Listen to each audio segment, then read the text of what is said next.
ഞാൻ എപ്പോഴും കുക്ക് ചെയ്യുമ്പോൾ എന്നോട് എല്ലാവരും ചോദിക്കാറുണ്ട് കേട്ടോ, ശ്രീലക്ഷ്മി എന്നും ഇതൊക്കെ തന്നെയാണോ കഴിക്കുന്നത്, വളരെ ഹെവി ആയിട്ട് എല്ലാ ദിവസവും ഇതൊക്കെ കുക്ക് ചെയ്യുന്നു? ഒരിക്കലും ഇല്ല കേട്ടോ, ഞാനിതെല്ലാം വീക്കെൻഡിൽ കുക്ക് ചെയ്യുന്ന സാധനങ്ങളാണ്. അപ്പോൾ ഞാനിന്ന് ഉണ്ടാക്കുന്നത് ഒരു എഗ് ഫ്രൈഡ് റൈസിൻ്റെ റെസിപ്പിയാണ്. അതിനായിട്ട് ഞാൻ 3 എഗ്ഗ് സ്ക്രാമ്പിൾ ചെയ്തെടുത്തിട്ടുണ്ട്.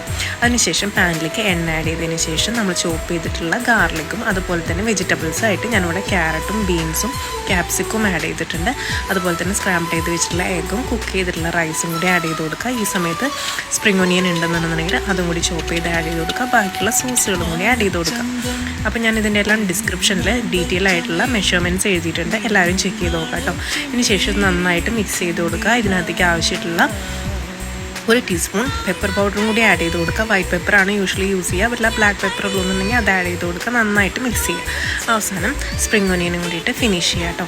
അപ്പോൾ എല്ലാവരും ട്രൈ ചെയ്ത് നോക്കാം. ഡീറ്റെയിൽ റെസിപ്പി എൻ്റെ ചാനലിലുണ്ട്, കയറി കാണാം. അപ്പോൾ ബൈ ഫ്രം M4 Foodie.